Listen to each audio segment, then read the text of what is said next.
Sweden. Who would believe Sweden? Who would believe Sweden?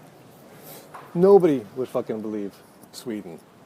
I'm starting with Sweden, and I'll talk about that till you guys load in, or anybody loads in who's not watching the DNC.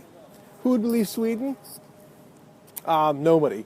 Not even the people who at Fox, who he took his news from. That's where our president gets our news from, Fox, and he regurgitates it onto the big stage. He spreads Fox around for everyone.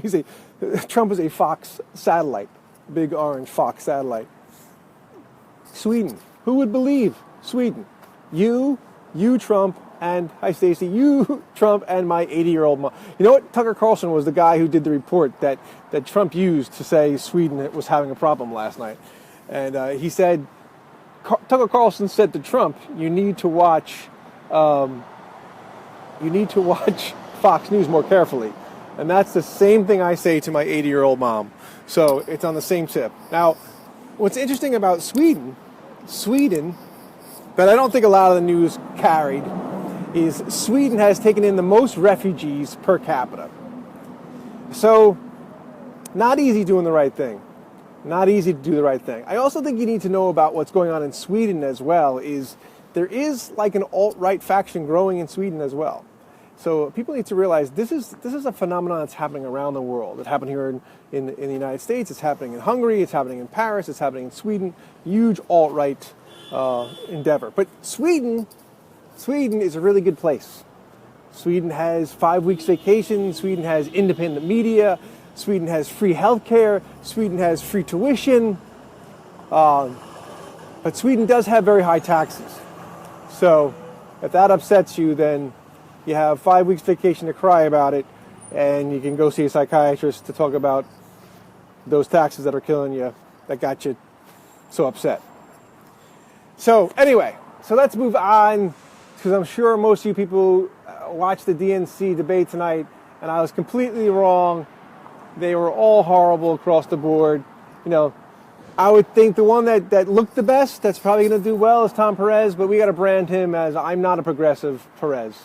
You know, he is so not a progressive Perez, but he looked like he had his shit together the most, so that's what's really upset. Ellison did not do well at all. Sam did great. Sam pulled out the rigging of the primary. He said it out loud, which was great. But across the board, there was clear messaging going on. There was the only one who wasn't really told what to say as far as messaging was Sam Ronan. Everybody else was all about values, democratic values, and how we have to message. And then I always love Tom Perez, which is the second time he did it. Tom Perez says the key to victory next time is house calls. House calls. Does he realize that most people don't use the phone in their house anymore? They carry them in their pocket. It's called a cell phone. Cell phone calls might be a better way to go, Tom, over the house calls. Just saying. I know it's a pretty good idea. And I felt really guilty because tonight they used my line, which is purity test. So they fucking threw that in my face, the whole purity test, which I think we have to change that on them, which is corruption test. All our candidates across the board need to have a corruption test. Let's forget about the purity test. Let's check them for corruption. Who has the lowest or highest level of corruption? Let's forget about purity. That's the wrong way to go. So they all have to be primaried, right, across the board. But they definitely used the purity test against me, because I always talk about that, about how the party has a problem, but they threw it in my face. So we all know they're corrupt. We all know that they take too much money. And that was one of the big ending debates, was why they were all down at the donors meeting in Florida and not at the Women's March. So, and then in our place, we have some people like, oh, the Women's March, it was made up, it was phony, it was organized by, the wrong people. So then we have our left side hating the Women's March and then not liking that all those people were down at the DNC. So we all get very confused on where we stand. But I would say to you that tonight was not a good night for the DNC. The only one who shined was Sam Ronan. The rest of them, they all had their messaging across the board. Very, very, the usual political speak that's just not going to work anymore. And Tom Perez, guy's not aggressive. He had the back, he had a back pedal on the TPP, which we all know about.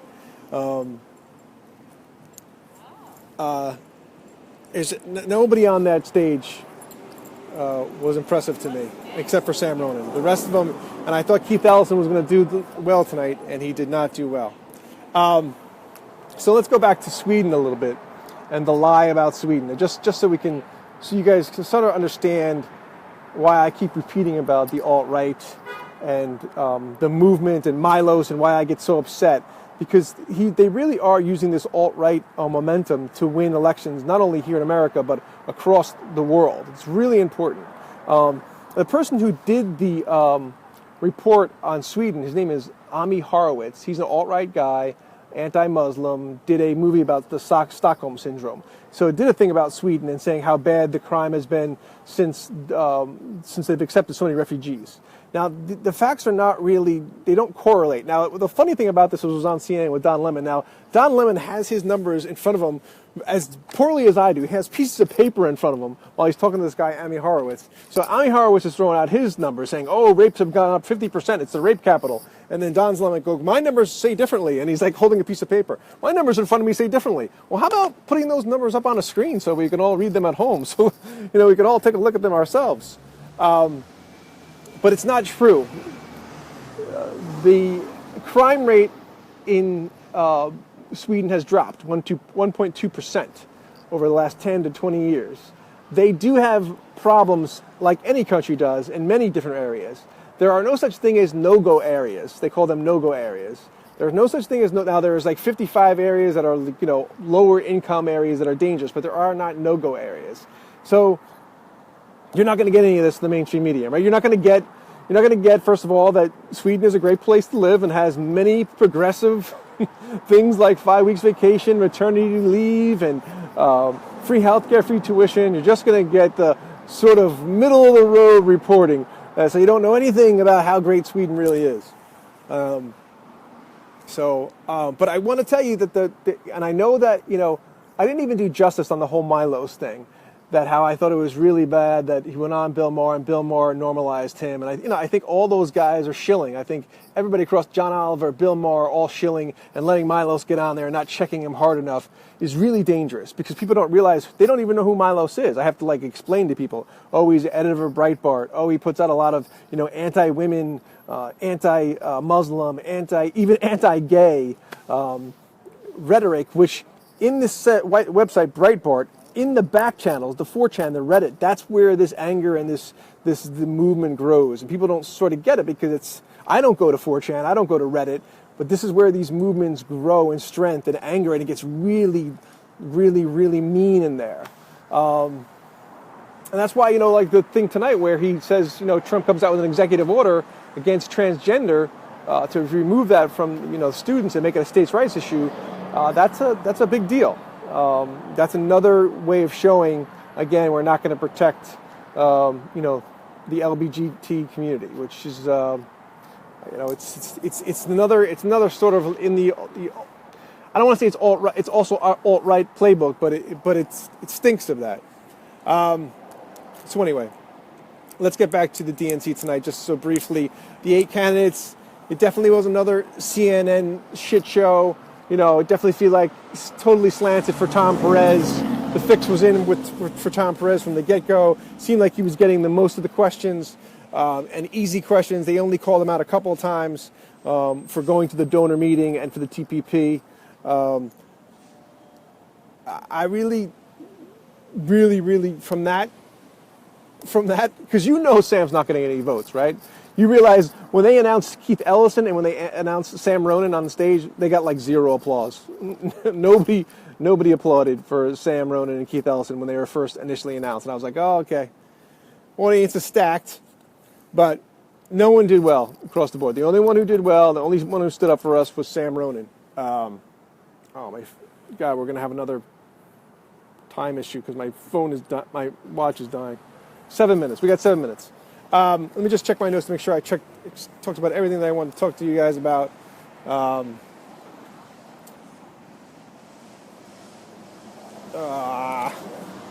other thing I want to talk about today real quick is all the town halls that are going on. So there's a great clip on my wall again, and I believe this is really happening. These town halls are legit.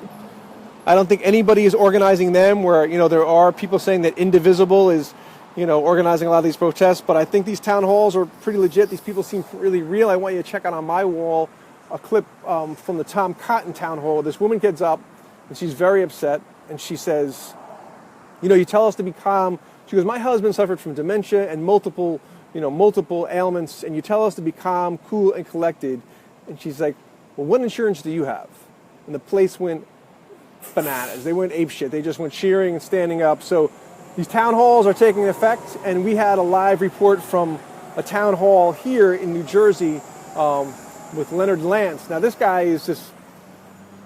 I'm just so impressed that fucking people would get dressed up and go out to see Leonard Lance at a town hall, because he's tough to beat. Peter Jacobs was the guy that ran against him, but he gerrymandered the place. He has controls. It's in Clifton, New Jersey, which is like the upper west side of New Jersey.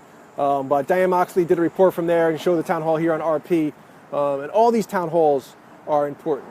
And then we had a report also tonight from that you can check out from a New York City protest as well that a newer member did. But I just want you to understand how important that it's important for that these people are coming out to the town hall to fight back. But it's also important to understand that Trump is a racist with very racist background that does bleed into the alt-right, right? So if you don't know about Trump.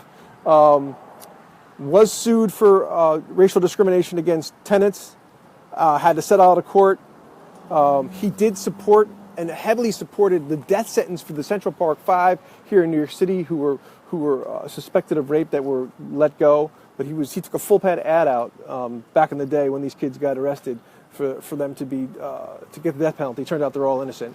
And then, of course, don't forget about the birtherism. So he does have a real racist side to him. I mean, who goes after the birth of where the president got?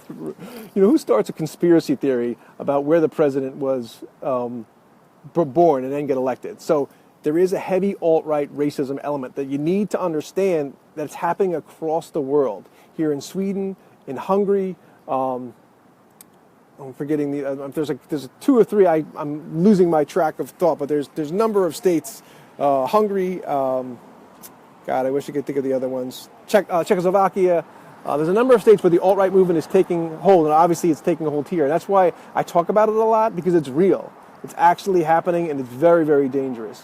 So this guy Milos was a part of this whole team, and was sort of like their comedy guy who was like making, alt-right is kind of acceptable because it's kind of funny, kind of the way Trump does with all his racist shit that he says. So that's why it's so dangerous. To try to normalize this, you can't let that happen. You do have to go after them. Now they'll say, you're triggered, we're triggering you because you're reacting angrily. Well, you should. It's not being triggered. It's fucking calling you out with your bullshit, as we always do. All right, let me just see what you guys are talking about. Like I said, I did not see the end of the debate because I tuned in with you guys. So let me just check out what you guys have to say tonight before I get off in 3 minutes. Oh my gosh, I got to scroll down. All right, so Stacey says, Matt, house calls could mean going to people's houses, canvassing like we used to make house calls. Yeah, I understand that, but it sounds like you're going to lose half the millennials when you say house calls. It sounds so silly. House calls?